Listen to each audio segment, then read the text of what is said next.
Hey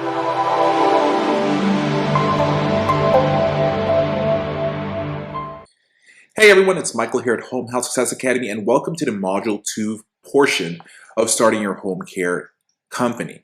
And in this video series, we're going to be talking about creating mission, vision, and value statements, how to be able to put together your business objectives, your goals and objectives, how to be able to find out what are the different advantages and disadvantages of probably opening up your own company, your own business. We're going to share with you guys keys and obstacles to success of business operations, talking about should you open up a home-based business or should you go out there and rent a space in the community. We're also going to be talking about home care franchising. There's a lot of franchise organizations out there offering, their expertise and allowing you to be able to purchase a certain location depending on what's available within their company, and they'll help you with your startup. And then at the same time as talking about, the different franchise agreements, what you should be looking into before joining a franchise company, and moving on furthermore. So this is important to be able to find out, hey, you know what? Should I just decide to use a franchise organization and franchise myself in? Or do I just bootstrap it and start my own company from the ground by myself, by naming it by myself, and relying on what I learned, like for example, what you learned from this video series or things that you can actually research out there in the community. So let's go ahead and get started. So starting and operating a home care business is an exciting and challenging experience, right? So as a potential home care business owner, you should possess the entrepreneurial flair. Okay, you have to be able to say, hey, you know what? I can open up a business. I have that entrepreneurial spark within me that is going to make me want to be able to, first of all, take calculated risks, willing to be able to put in a lot of hard work to get your business off the ground and running, and have a genuine interest in serving the needs of the senior population. So before making a hasty decision, conduct an honest personal assessment. You need to be able to assess yourself. Take into consideration your likes, your dislikes, your habits, your work ethics, skill sets, and suitability for this type of work. Also consider your goals, your expectations, and commitment, all of which will largely contribute to the success or even the failure of your venture. And you need to be able to know that, right? So, what type of person are you? Can you, start a company? Can you, commit to making the decision of starting your own company and, see it through? A lot of times there's a lot of people out there who we call entrepreneurs who, keeps talking about, if I own my own business, this is what I'm going to do. Well, when you make that decision, when you make that jump, that commitment to be able to start your own company, you're there. And how quickly can you get it started is one of the most important things. And that's why a lot of people decide to do the franchise thing, because, they're paying the, additional sums of money, the investment, because there's somebody who can actually take care of a lot of the parts of the application for them. And then we're going to talk about, like I said, in this video series, the disadvantages of franchising and even the advantages of it. And so we want to definitely be able to, first of all, look into mission, vision, and value statements. So creating a vision, a mission, and value statements are very important because they are the essence of what you want your business to be able to represent. They will serve as the standard for all future planning and will guide your decision on the delivery of your in-home care services. When you use it properly, the mission, the vision, the value statements can be powerful tools, especially for new businesses. They provide directions for a business, without which it is difficult to develop a cohesive plan. Now, one thing I have seen a lot in this industry is that there's a lot of cookie cutter mission, vision, and value statements out there. I've even seen it where other companies will just rip off a mission, vision, value statements from other companies and just use it for their own organization. There's nothing wrong doing that, But the question is, can you actually read it and actually believe in it and follow through with what you are putting as your statement? Because if you are already faking your mission, your vision, your value statements, and not even knowing it, then right there alone, you're starting off on the wrong leg. And another thing that goes with your mission, vision, and values is that, when you create these things, it gives the story of why you're actually wanting to get into this business and this industry. One thing that I do as a consultant working with multiple companies out there, I would ask an owner, I say, hey, what's your mission, vision, and value statement? They don't even know what that is. They don't even know what it is. If I ask an employee what it's about, they don't even or cannot even recite it. They'll say something very bland like, our goal is to be able to provide amazing quality care to a senior community, to be able to keep them comfortable at their own home. Now, most statements out there are similar, but they cannot even say it verbatim. And so this is one thing that if you are hiring people, you want them to know your mission, vision, and values. And you want to make sure that they actually memorize it and know that this is what describes this particular company that they're working for. So a mission statement, missions and visions are core building blocks necessary for business planning and development. Although they are often used interchangeably, mission and visions are two separate concepts. A mission statement documents the essence or purpose of your business. What's the purpose of your business? It will focus, on that practical description of what your business is attempting to accomplish. The mission statement is a starting point. It's that beginning point that drives planning and gives you that focus for your business over time.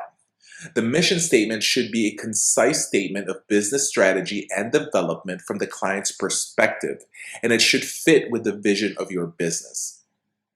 Your mission statement should answer three particular questions. Number one, what do we do? Number two, how do we do it? And number three is, for whom do we do it? So some examples of mission statements would be to provide quality service to help our clients lead dignified, independent lifestyles in the comfort and safety of their homes by carefully assessing their needs and selectively placing trained personnels to meet these needs. Example number two would be to provide a high standard of in-home care to individuals in need to enable them to remain living in the comfort of their own home. So this is an example of mission statements. So my advice for you right now is maybe pause this video and actually, grab a pen and paper. And you should actually have a pen and paper with you at all time while watching these videos so you can start taking notes. Okay, so I want you guys to try to piece, a 2-sentence, 3-sentence, mission statement about what describes your company. So think about that right now. Let's move on to vision statements. The vision statement describes what you would like your business to achieve. A vision statement is more fluid than a mission statement and likely to change over time.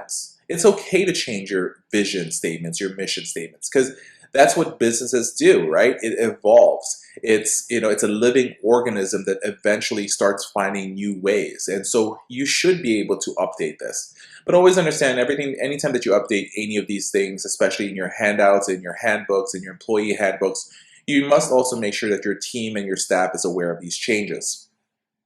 So like I said, it should include clear, attainable goals to guide a decision making, yet at the same time, it should be general enough to allow alternative responses to changing conditions.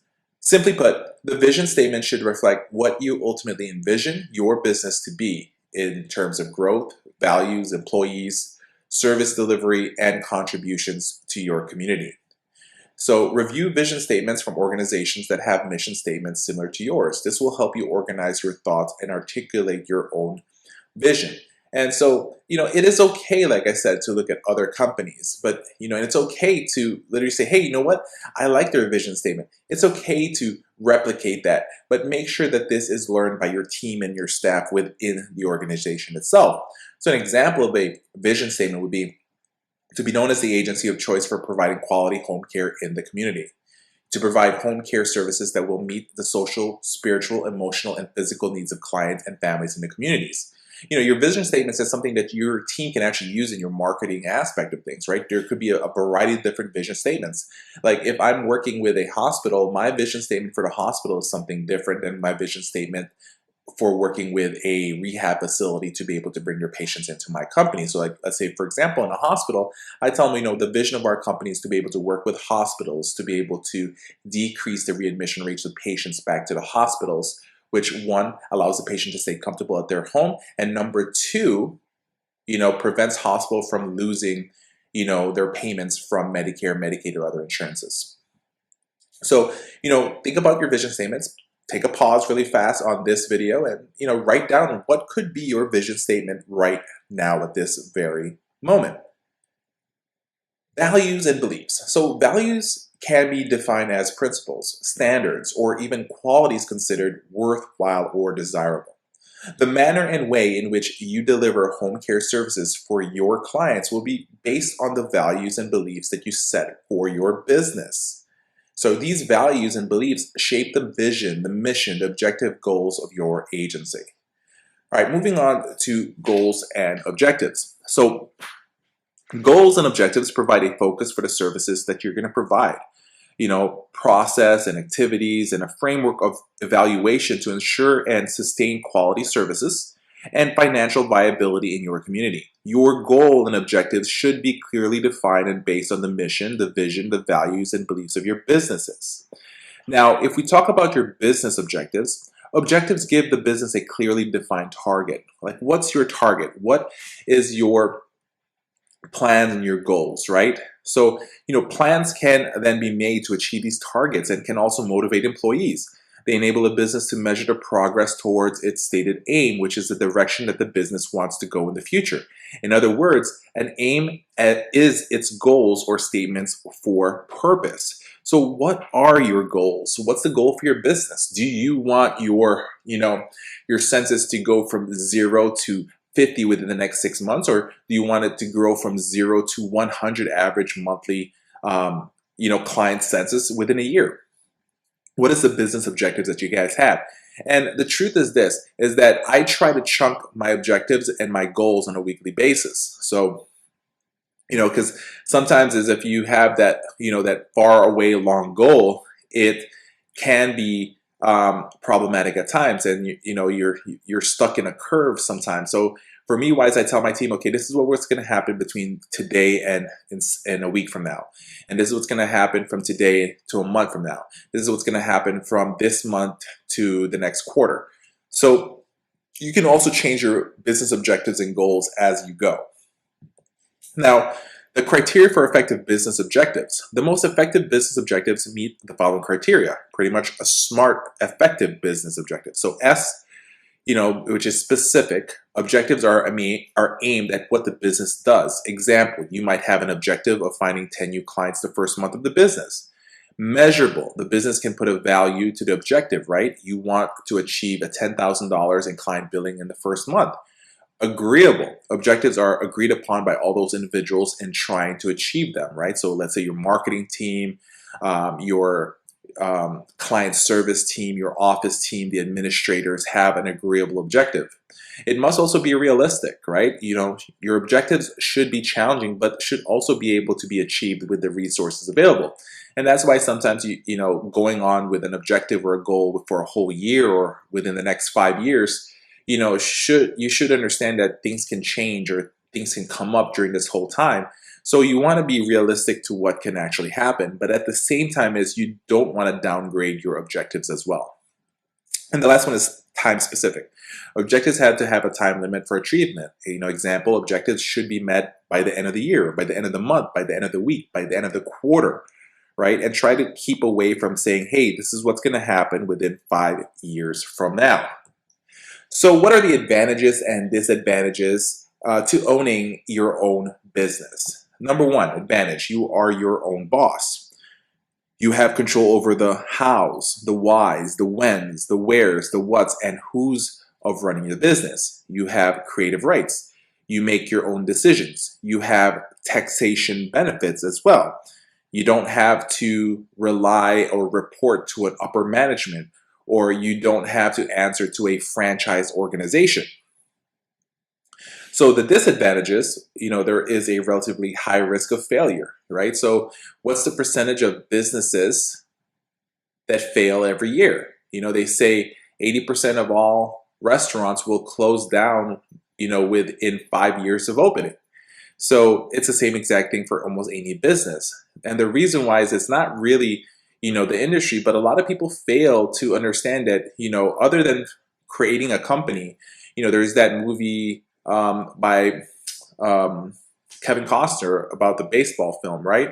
If you build it, they will come. Just because you decide to get an office space, just because you got a business card, a phone, a telephone line, a fax machine, that does not mean, or just because you even got a website or, advertised out there, that does not mean that people are going to come in and start, referring patients to you, right? So we have to understand that, we are putting ourselves at risk. We're upfronting money to be able to make this gamble. But the question is, do you gamble or do you actually make sure you analyze everything correctly? And at the same time, is make sure that you adjust yourself as things goes, right? The workload is heavy and the hours are long. It is a big misconception that people say is that I want to start my business because I want to have more time with my family.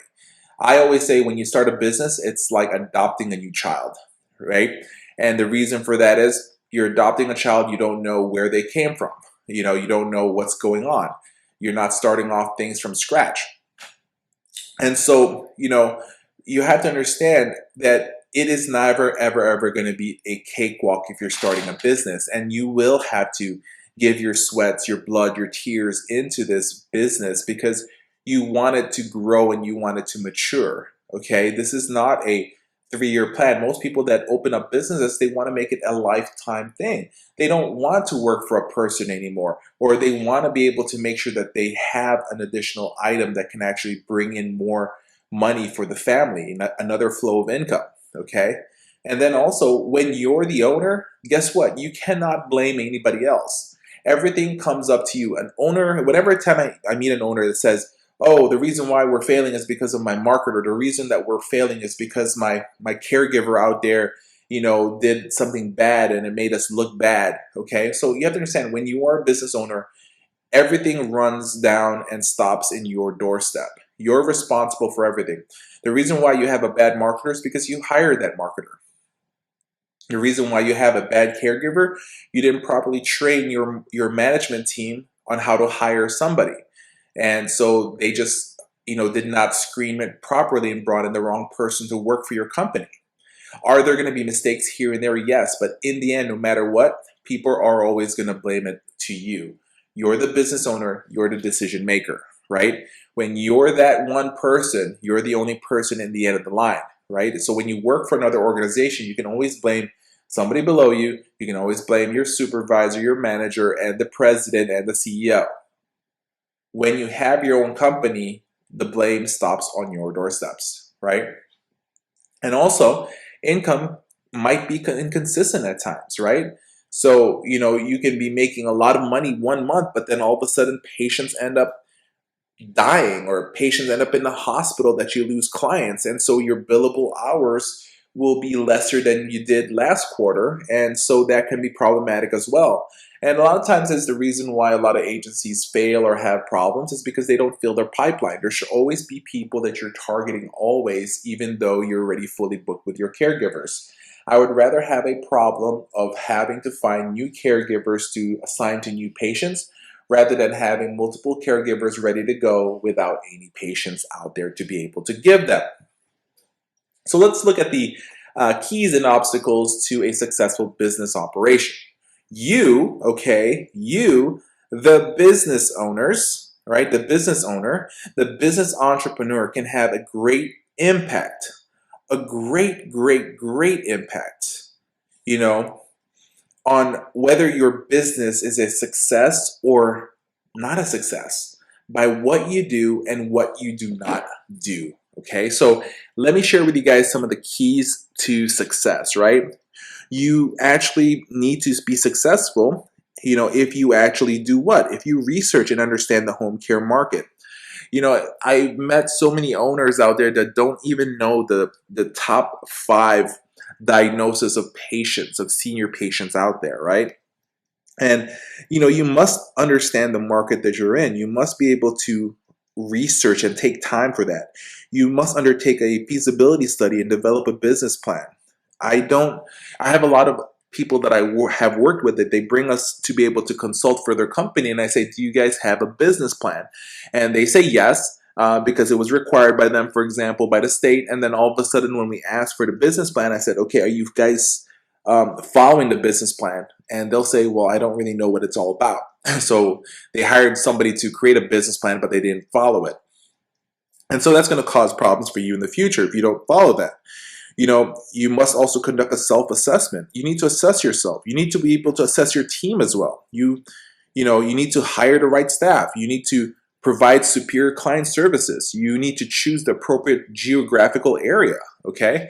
It's important that you need to study. Just because, okay, I live, let's say, for example, in Orlando, that I want to open up my business in Orlando. What if I go a little bit up north where there's less competition and maybe I can service that particular area? Would that be a lot better for me? So, even your geographical area, you must be able to understand where you're opening your company. You know, you need to advertise effectively. You need to develop a strong, effective marketing plan. You need to have that positive attitude. You can't be thinking negative all the time. So those are some of the basic keys to be able to create a successful company. Now, let's talk about the obstacles, right? What are the obstacles to success? You don't evaluate personal suitability or not being truthful during self-analysis, right? You do not have sufficient expertise and or capabilities. And guess what? Like I said, of anybody that wants to start an agency in this industry doesn't have to have knowledge about the industry right away, but you can learn that. That's what Google's for. That's what Bing is for. That's what YouTube is for. You're watching this video right now because you're trying to research right now, should you start a home care company? Or what are the things that you need to learn? And, I congratulate you for watching this video and for to be able to join us in this training. Did you conduct a real feasibility study, or did you actually create a business plan? Did you keep records? Do you have sufficient cash flow? You do not provide good management. You do not hire the right staff. These are obstacles of success, to your success. You do not pay attention to the competition, right? If you think that you're going to offer the same service as the competition, well, what makes you different from them? You must be able to differentiate yourself. Cash flow, when I first started in the industry, I was working 60 hours a week, working night shift while we're trying to get everything started during the daytime for the company. So you have to understand, you have to put some work into this. You can't just all of a sudden get that loan and think that you're going to win. Other people fail or have obstacles because they do not provide adequate delivery of the services. I've seen agencies lose referrals because they cannot staff that particular client within that period right there. The family signed the paperwork that they want services. They can't find a caregiver. I've seen also companies decide that they want to expand too quickly. They want to have a second location. They want to be able to, offer more services, and they did not assess it properly or see that, hey, can they handle the workload? They're just thinking, let me increase my workspace, my work area, my coverage, and which allows me to find more patients. No, you can find patients within your area. The reason why I can say that is because your competition is getting patients. Every patient, every client that your competition got, that could have been yours.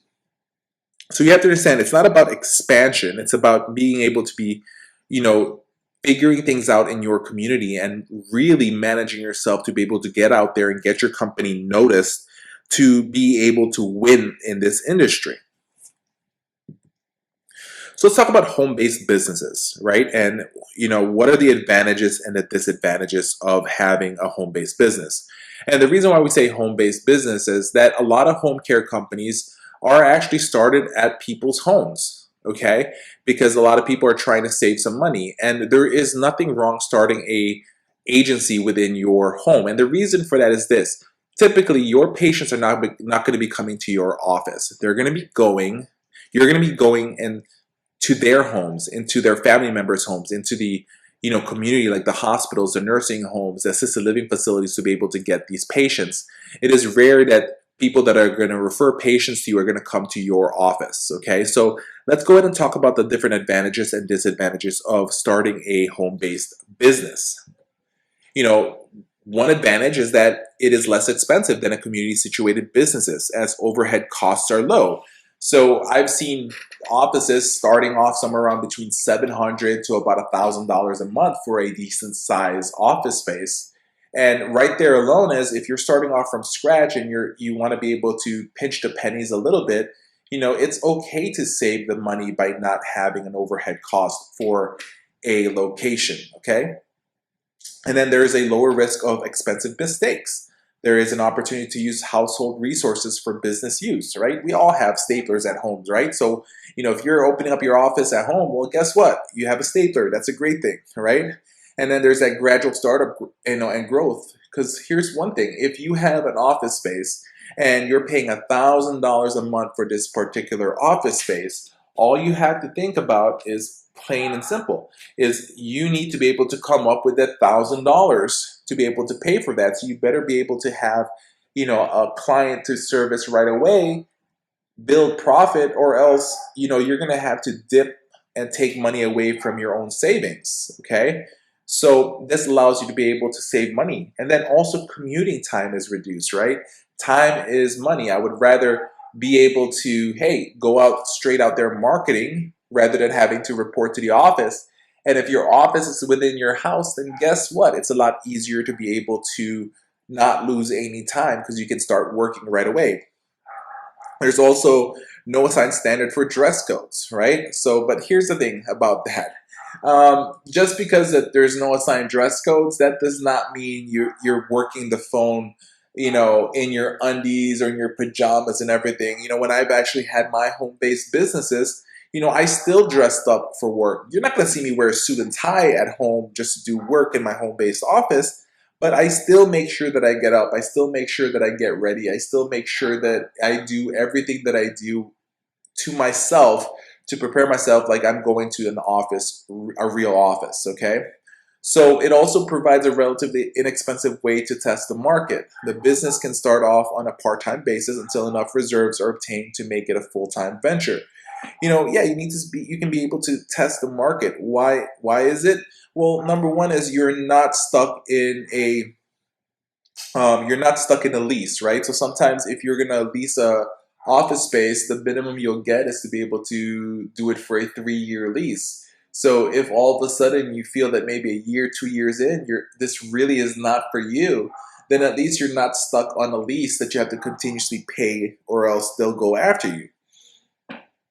And another advantage is that individuals who use their homes for business purposes may even claim a tax portion of the related expenses on their income tax. And that is correct. Okay, so this is something why you should actually make sure when you start a business, not just talking to a lawyer, not just talking to a consultant like myself, but also be able to make sure that you have in your payroll an accountant.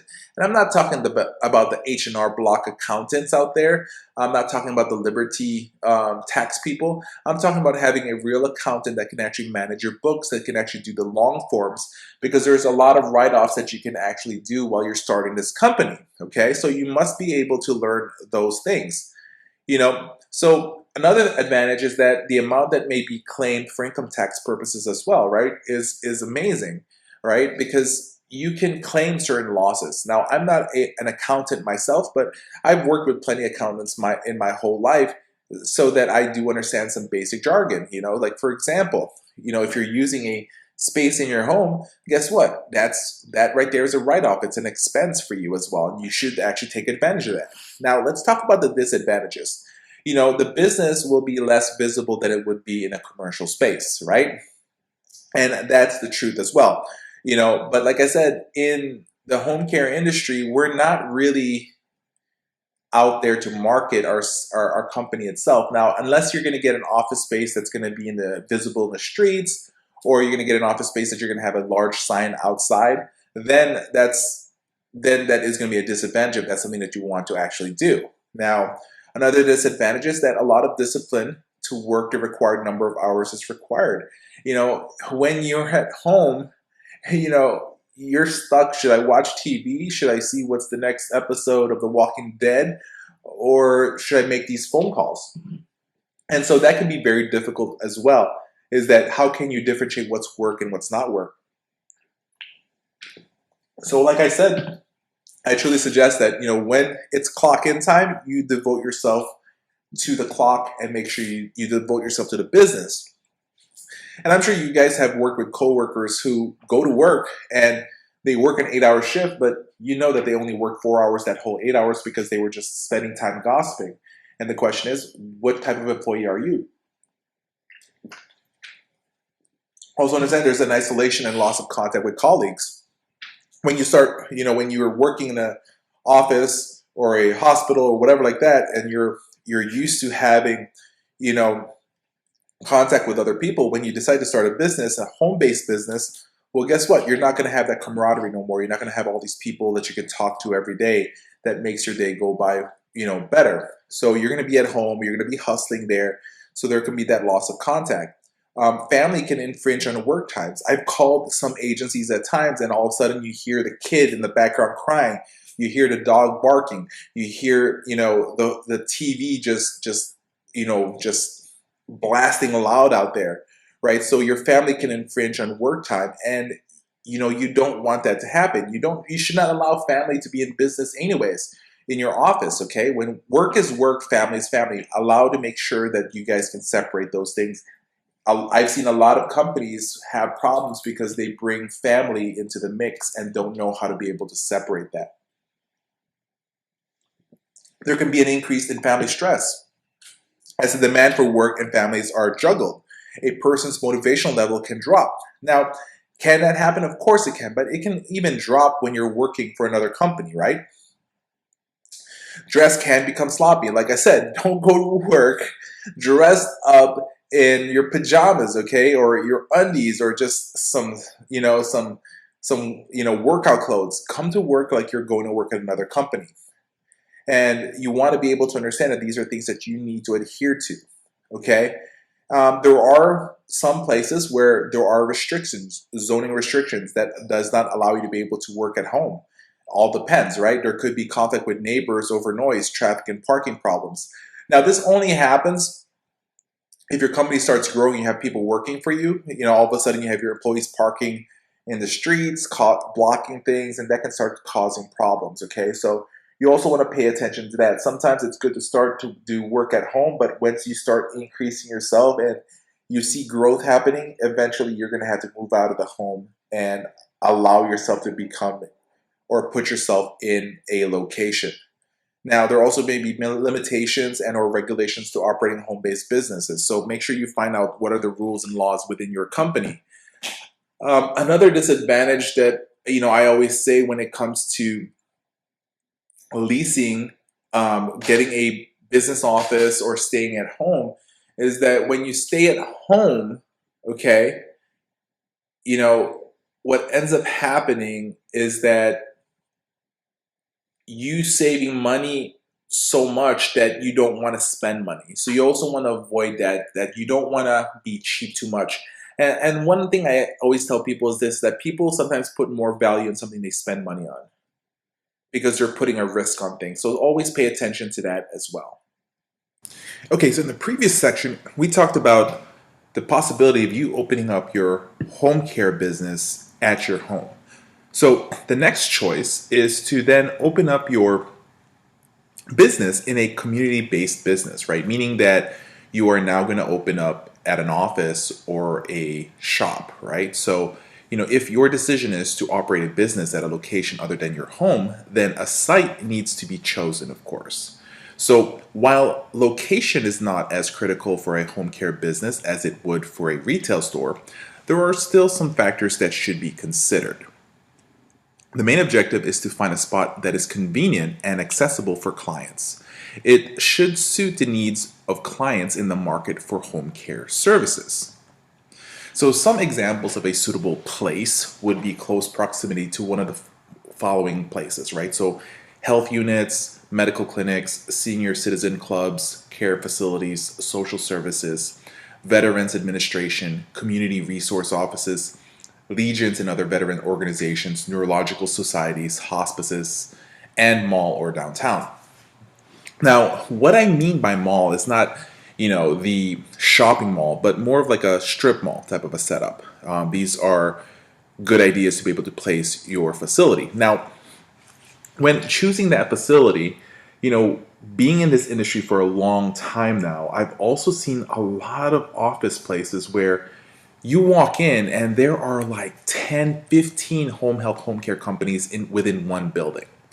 I try not to suggest these type of places. Now, the one reason why I know a lot of companies do this is what they want to try to do is trying to siphon other companies' employees, right? By giving them options.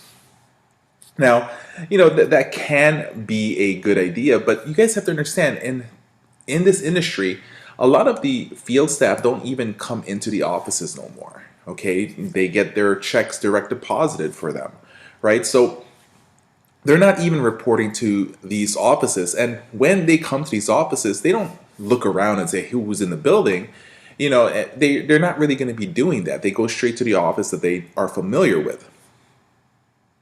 Now, when choosing a building between a office building and a strip mall, there are some good and bad choices. If you are going to rent out at a strip mall, okay, you have to understand one thing. With these type of locations, you're going to be in charge of paying for your own electricity. Okay, so you're going to have a separate bill for electricity, a separate bill for water, a separate bill for disposal, like for your garbage units. You would have to rent one of those, different size garbage units that's going to be placed in the back of the strip mall that you're in charge of, because you can't really throw your garbage at somebody else's containers. I've seen some places do that, but you don't want to be that, the bad neighbor in those strip malls. When you decide to actually rent out at a, office building, there is what they call the common area, right? So there's bathrooms typically in the hallways that's shared throughout the building. And so you're not in charge of cleaning those by yourself. If you rent a location in a strip mall, you'll have your own private bathroom in there, but at the same time as you're in charge of cleaning that place up. And so the last thing you want to do, especially when you're trying to do a startup, is that having to do all the additional work like cleaning up as well and tidying up. So you want to try to keep that away from you having to do that. One thing I teach people is that if you're opening up an organization, if you're opening up a company, your time is valuable. So instead of you spending time cleaning something, I want you to try to figure out, what are you really worth? What's your value for every hour that you provide services for your company? And if it's landing somewhere around, $15 of work, I would try to suggest that you try not to do that and you want to outsource that as much as possible. So if you rent at an office building, you don't have to worry about cleaning the common areas. You don't really have to worry about handling additional utilities. You don't have to worry about cleaning, the bathroom stalls and everything. And also, when you rent these places out in a office building, they also have a disposal unit. They already have a garbage container in the back of the buildings, so you don't even have to rent those. So, you may have a better deal sometimes in strip malls, but there are additional charges that you would have to pay for. So what I'm trying to do is I'm trying to show you guys different ideas and what you can do. There's another company called Regents, right? So Regents owns a lot of buildings all over the United States, as well as international as well. And so, in the beginning, you can actually have a office address, a company address in a office building, and not have to have an office there itself. But, and you're only going to be paying a minimum price. Typically for Regents offices to be able to use your address so you can have mail going there so it's not going to your house.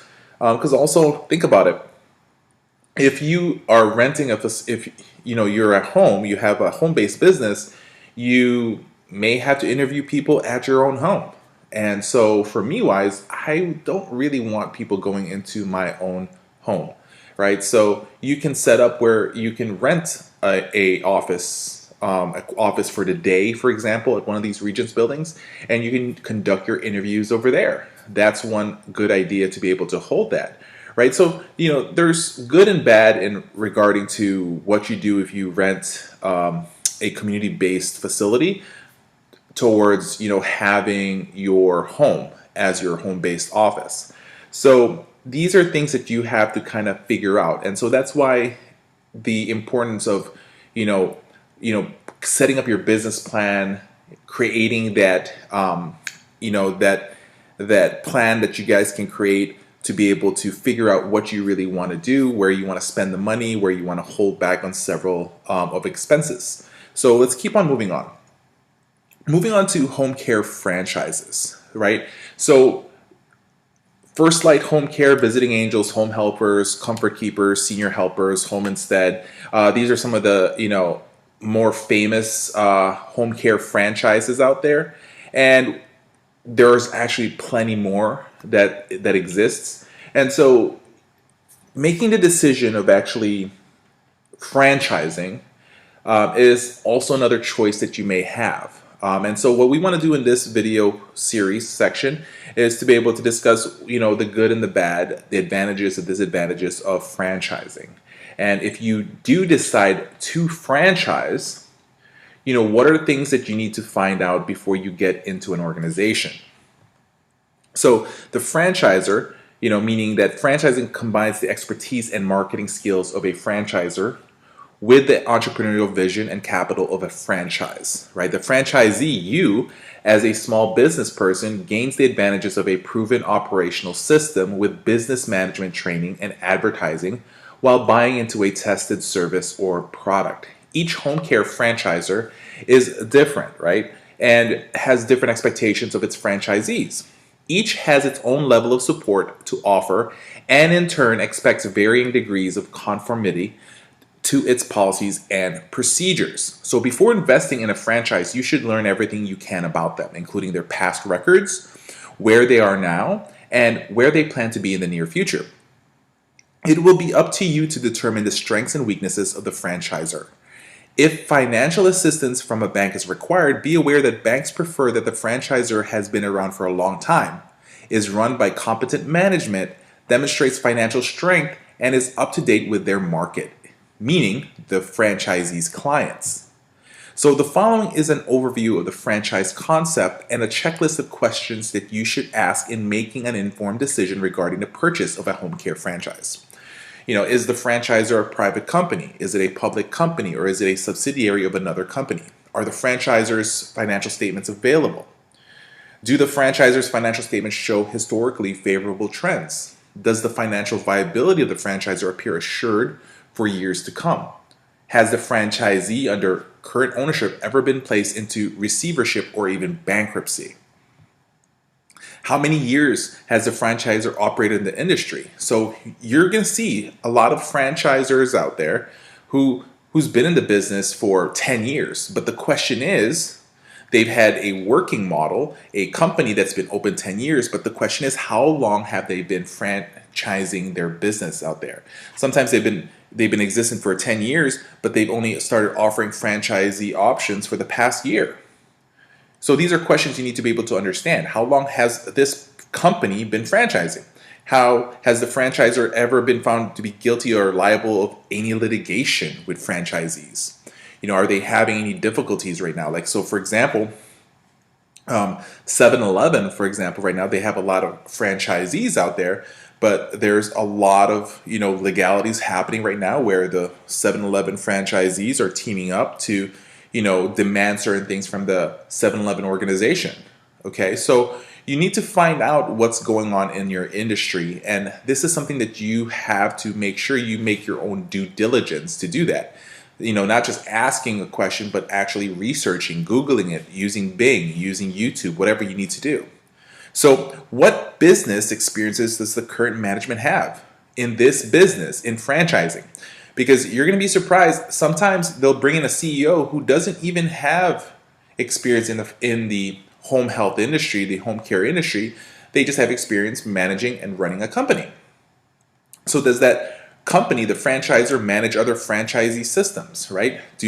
Are they a company that is just in the business of buying, franchisor groups and packaging that? Like, so the best way to, to think about it is that, have you seen places where, in one building they have a KFC, a Long John Silver, and a Taco Bell, or one of both in there? So these are things that you need to be able, to kind of look into and ask those questions. Okay, so you just have to be able to know what you need to ask. So does the franchisor, for example, have corporate stores that may compete with its franchisees? Like, if you're going to get into a location, a area of operation, are you competing against one of the company owned agencies? Okay, because these agencies, these franchisors, they have what they call company owned locations and franchisee locations. So you need to be able to look into that. Will other franchise systems operated by the same franchisor be directly or indirectly competing with the franchisee the entrepreneur is interested in? Right? Do they own multiple locations that can go up against you? And then you need to find out, what are their plans for expansion? Okay? You need to be able to make sure you detail that and ask these questions. Don't just, go in and say, hey, you know what? I've seen your company around, I've heard about you, but not ask these type of questions. So the franchise system, let's talk about that. Operating a franchise means becoming a part of a system.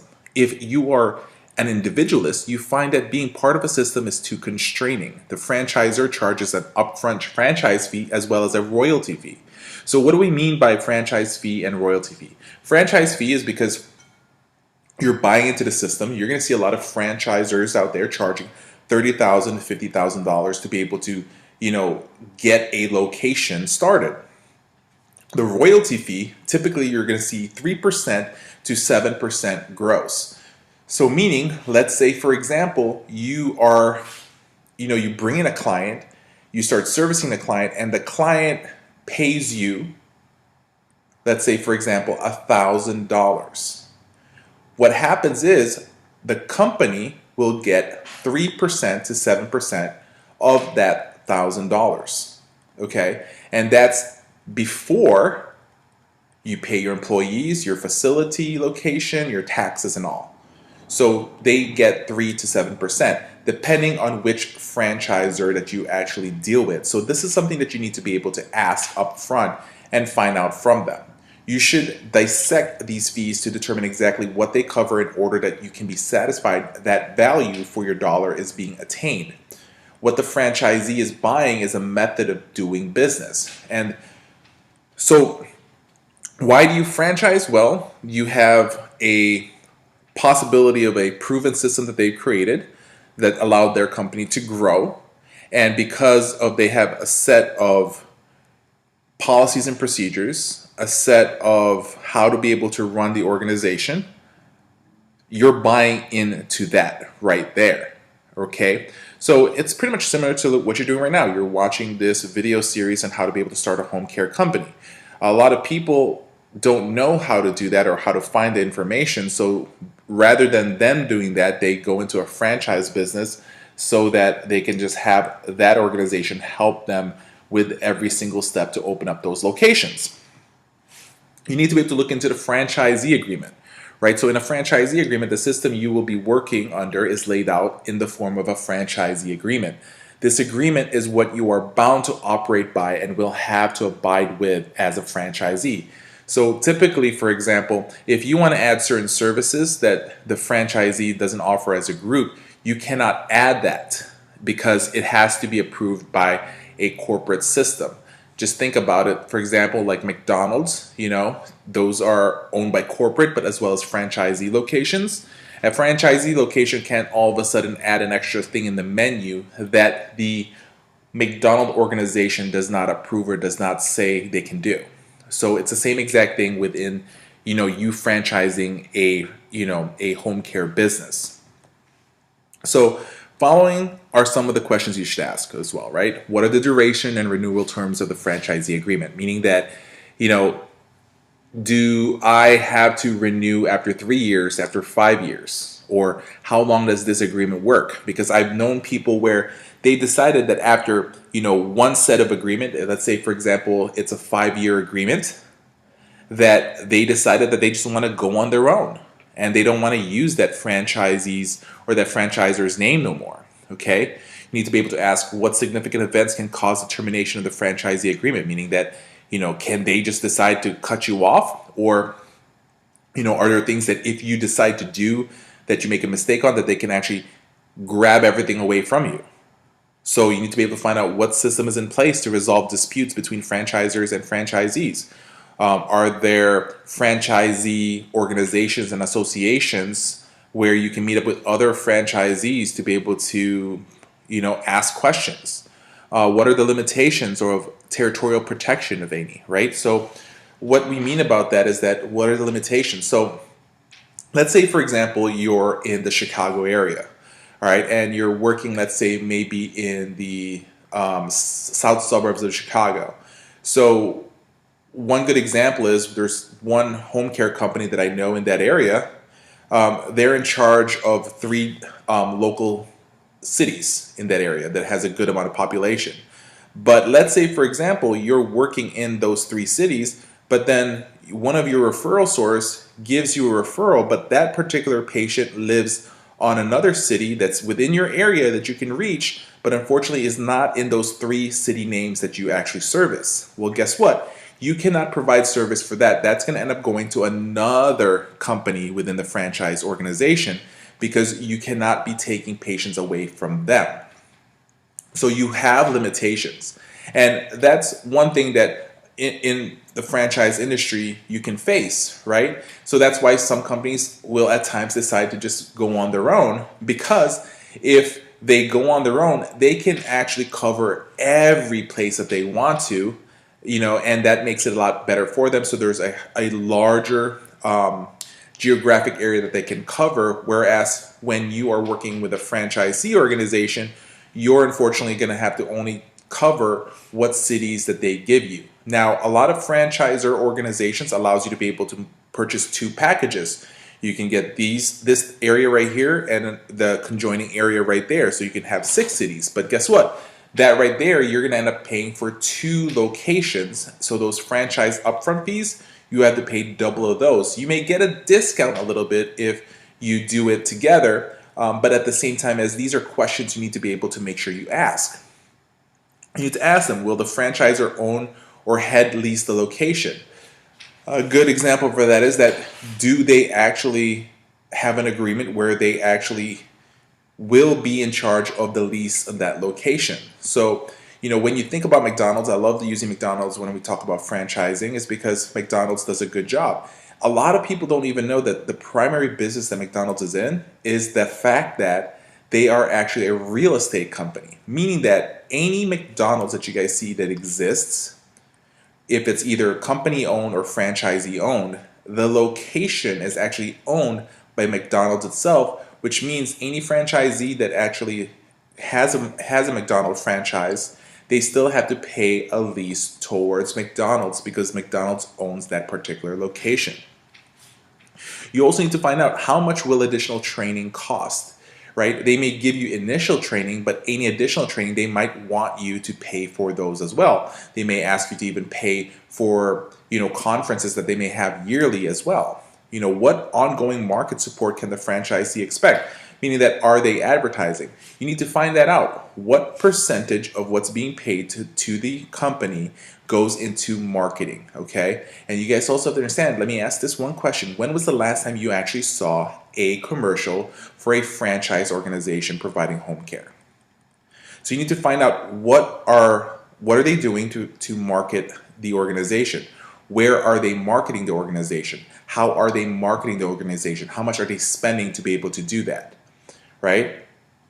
We need to find out, how will advertising contributions be utilized? How much are the franchisees' royalty payments? How frequently are the royalties paid? Okay, so typically most franchisors out there, collect their royalties on a monthly basis.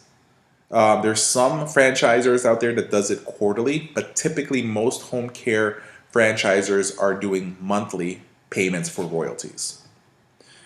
So, services by the franchise system. A potential franchisee should know everything there is to know about the service the franchise system delivers. Understandably, service that is of good superior quality or value is a good business bet, but these are not the only criteria for judging the competitive strength of the services. There are good profits to be made or lost in services which are not essentially different from others in the market. One franchisee can be much the same as another, but if its marketing is superior, it can overpower the competition. And you guys have to understand, when you open up this business, you cannot rely on a franchisor to do everything to bring you patients. In the end, it's your business. It's your job to go out there and market. They're going to give you everything that you need to be able to market your company, but in the end, it's up to you to be able to market your company out there. So let's talk about obtaining input from experienced franchisees, right? Typically, when you're deciding to franchise an organization, before I even reach out to a company, I will actually try to talk to, people who've actually franchised that company. So let's say, for example, if I'm deciding to use Visiting Angels, I'm going to try to reach out to other Visiting Angels owners and franchisees and see if they would want to talk. There are typically rules and regulations where the company will not allow any franchisee to disclose information, but that doesn't mean you can't ask certain questions that would be allowed to. Okay, so people who are already operating franchisees can be of help, right? Try to get to know them and profit from their own experiences. Example, existing franchisees are a good source of information about the franchisor. If the franchisor is not responsive to the individual or collective needs of the franchisees, you may not even choose to get involved with that organization, right? You haven't signed those agreements yet, so you don't have to, be stuck with that. As well, on the other hand, if the franchisor receives nothing but glowing reports from their franchisees, you probably want to be able to find a winner out of that, right? So try to get a feeling for how becoming a franchisee affects your life. It is a major business commitment, but it is also a personal and family commitment too. You are now at the point wherein decisions need to be made about the time, effort, and money you'll put into a franchise. So are you prepared to make that commitment? You need to be able to ask yourself that right here, right now, and be able to make that decision so that you can be one step to doing what you want to be able to do. So the following questions will help you determine if you want to make this commitment. What was the total startup cost? So, what is that total startup cost? How much is it going to take to be able to, start a home care company? So the way I ask this is that I want you to be able to grab a pad paper, and I want you to be able to put a line in the middle of the paper. And on one side, franchising, and the other one is doing it on my own. And what you can do is you can actually start writing these numbers down, right? What was the total startup cost? Where, are there any hidden costs when purchasing the franchise? How long does it take before the business reaches break-even point?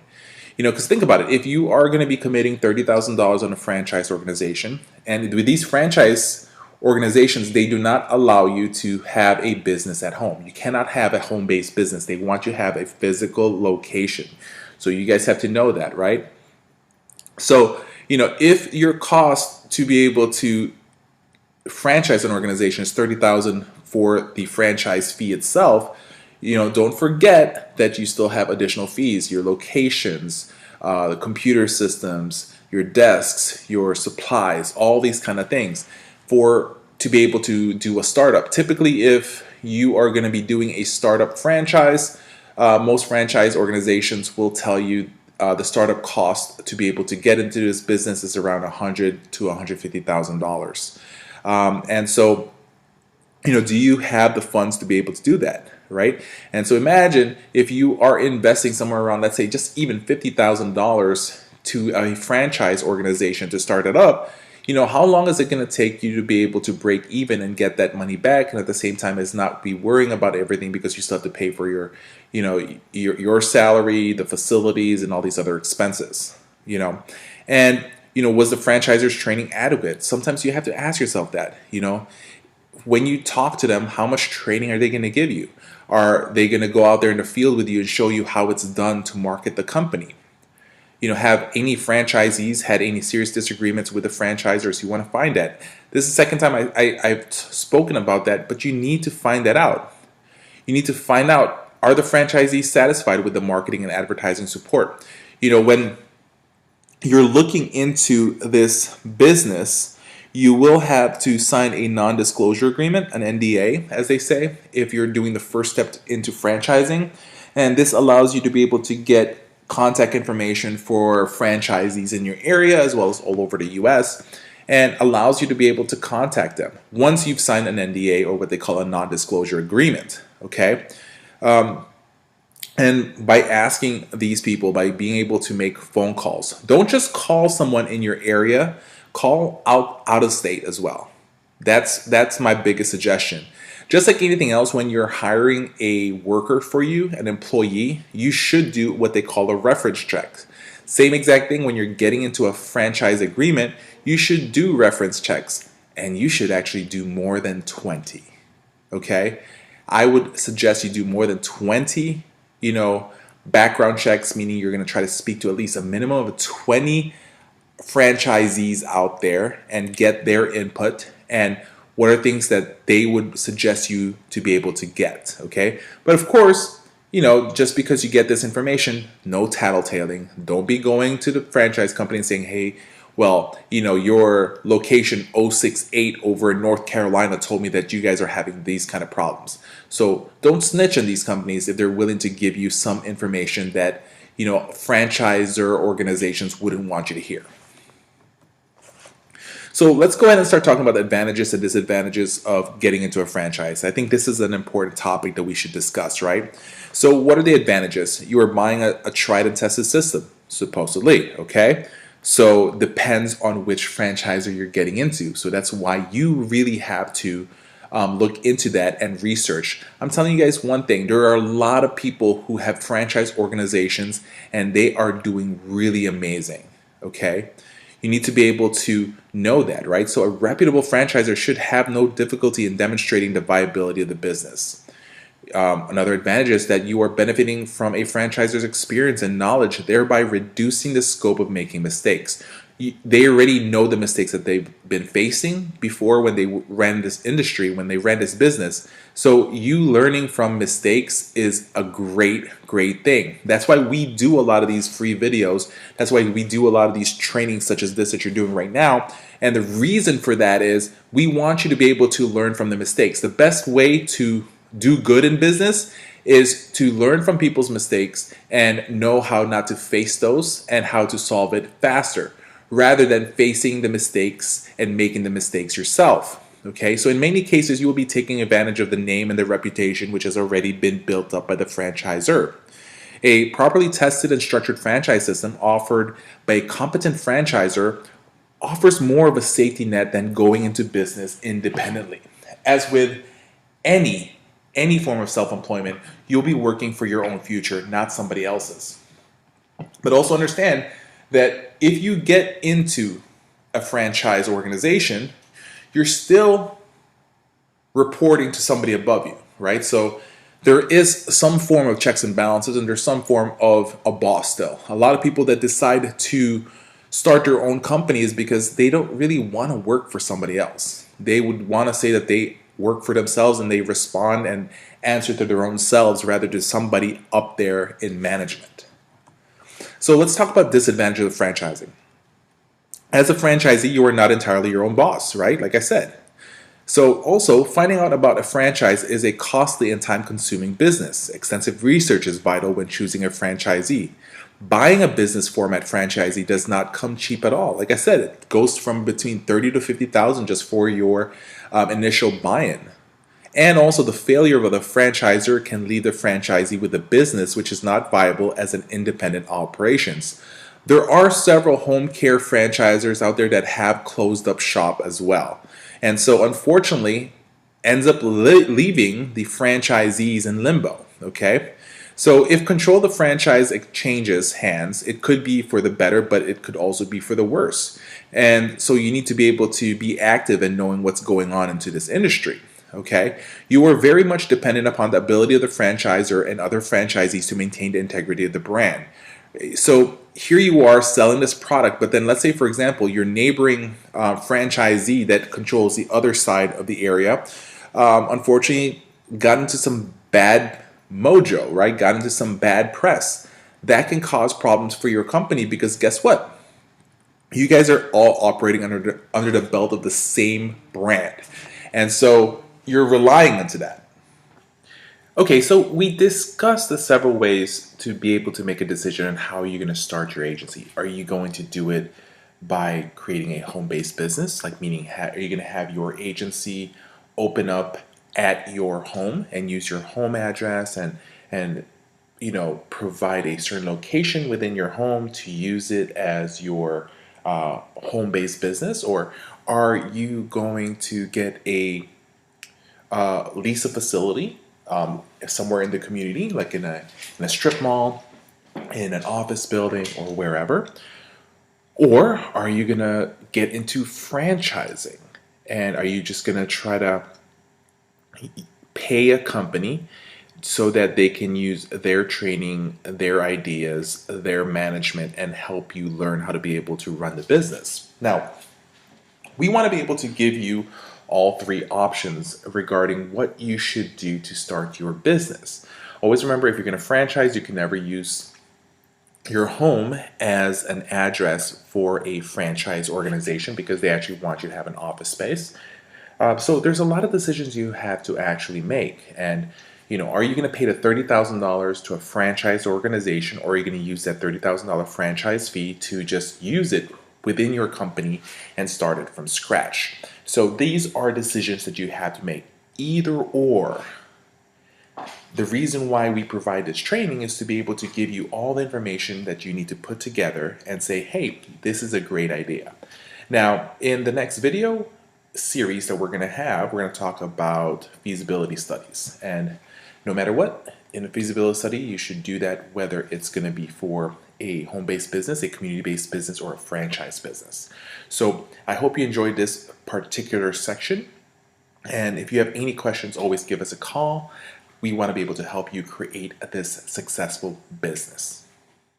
Hey everyone, it's Michael here at Home Health Success Academy, and I just want to say thank you for joining us on this quick video.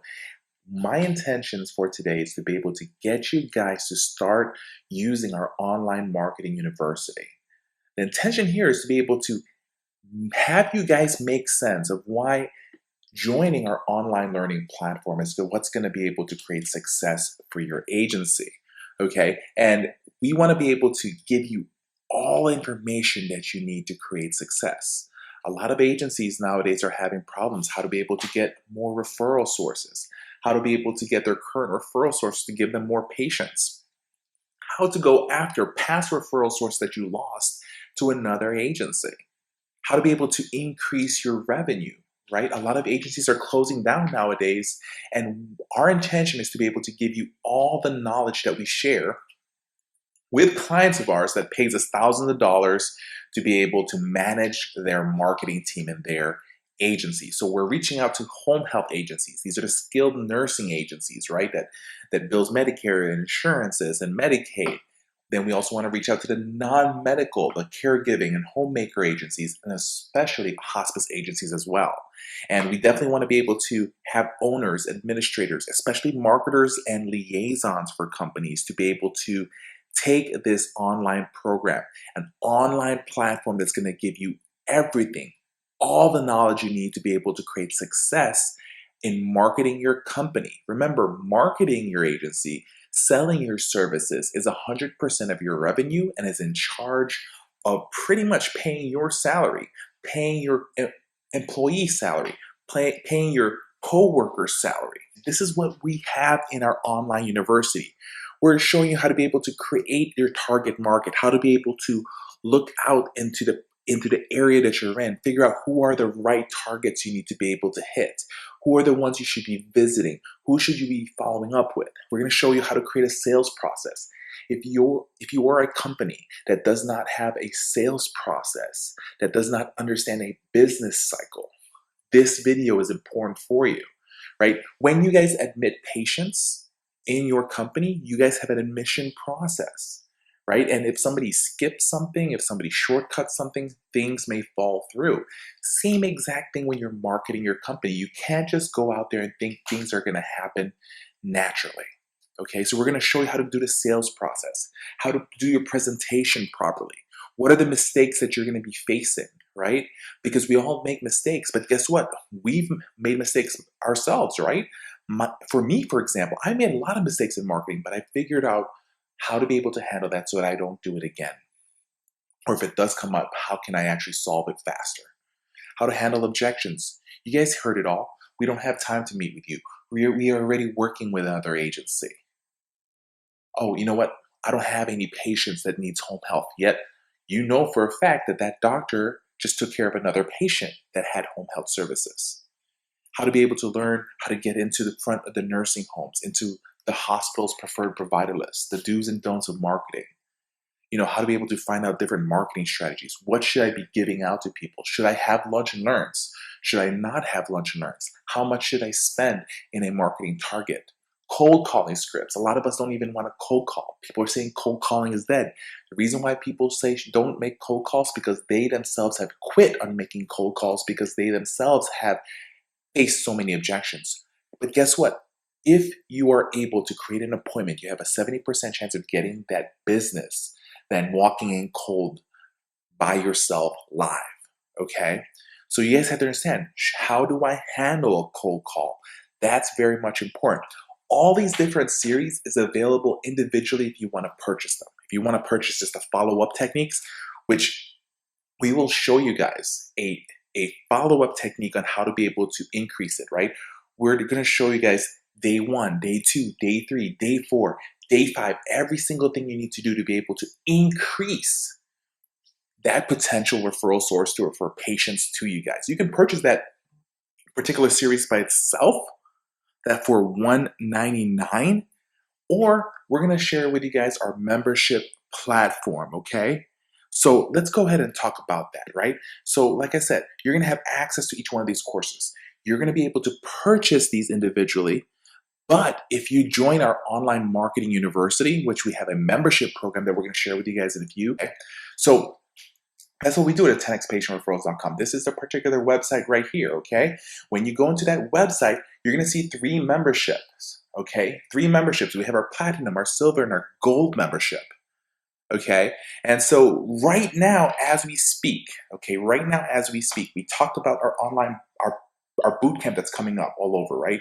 So guess what? By the end of 2018, we're going to remove a special thing that we're doing, okay? And so what we're doing is right here, right now. The Platinum membership. You get full access on all the courses. If you purchase them individually, it's over $7,500 in value, okay? Just to let you guys know, when you purchase a particular series, you only have access to that for a whole month, okay? So if you want access to this every month so that you can keep on going back and learning, right? You would be paying $7,500 a month by just accessing those. But guess what? For a platinum series, it's $149 a month. You have access to all of that. Plus, you get part of our quarterly mastermind meetings. That's a $3,000 value. And you also have access to us for 1 hour a month for coaching. Okay, that's a $2,500 value. And at the same time, as we talked about our boot camp that we're having, you'll get 1 free ticket to any one of the boot camps that we're having. So separate it all totally, it's about $9,500 worth of value. And you can access that for $149 a month. Now, things go down a little bit. If you just want to do our silver membership, what's going to happen is you get the full access and you get a 1 ticket to our bootcamp events. But just to let you guys know, we are going to be taking out that bootcamp ticket soon once 2019 hits. So if you want to sign up right now to get that free ticket, okay? So right there alone, we suggest that to you guys. It's $79 a month. Now, if you want something in the middle, which most of our clients are using, it's just our gold membership. You get full access to the whole courses, you get 1 ticket to live bootcamp, and you get the quarterly mastermind meeting available as well. So right there alone, we have so much information that we want to be able to give to you guys, and we want you guys to be able to access that right now. So you guys should definitely join Like I said, I want you guys to be able to join this because this is what's going to create success. A lot of you guys are saying, hey, well, $149, that's a lot of money, Michael. I totally understand that. But guess what, guys? Let me ask this question for you guys. If I can show you, and with the techniques I give you guys, and you guys just get one patient by learning the tips, tricks, and techniques, one patient in a whole year, if you are a skilled nursing home health agency, how much is one patient? That's about $3,000 to $4,000 that you're going to get as from Medicare, from the insurances, depending on the billing. Right there alone, it already paid for this particular item.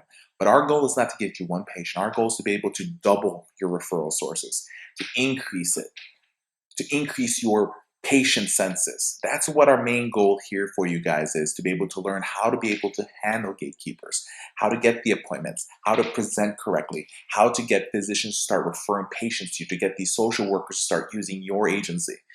Once again, this is Michael at Home Health Success Academy. You have to understand agencies are having problems getting more referrals. A lot of larger agencies are expanding, opening up their own non-medical, adding hospice to them. So this is a cutthroat industry we're in right now, and then the person that actually educates themselves and learns how to succeed is our one that's going to be able to succeed and beat the other competitions. And if you don't join this, guess what? Your competition is joining this. If you don't attend the boot camp, guess what? People around your area is going to be attending the boot camps that we're having. So like, for example, our event that's coming up in Lakeland, Florida, we actually have people coming in from Georgia, coming in from Tennessee. We have one person that signed up that's coming from, North Carolina. So what we're trying to do is we're trying to create these events to be able to create success for you guys. So make sure you guys sign up, whether you're an online learning platform or attending our boot camp, either or, you should take this. This is amazing information that you guys should actually have your company. If you have any questions, contact us, 630-340-8990. Email us, info@homehealthsuccessacademy.com. But all the information is in our website, homehealthsuccessacademy.com. Our online learning platform is 10xpatientreferrals.com. If you have any questions, always know that home health is easy. Home health marketing is easy when you guys know what you're doing. This is Michael Echeverria. I look forward to seeing you guys in the boot camp, and I look forward to talking to you guys on the phone. Have a great day.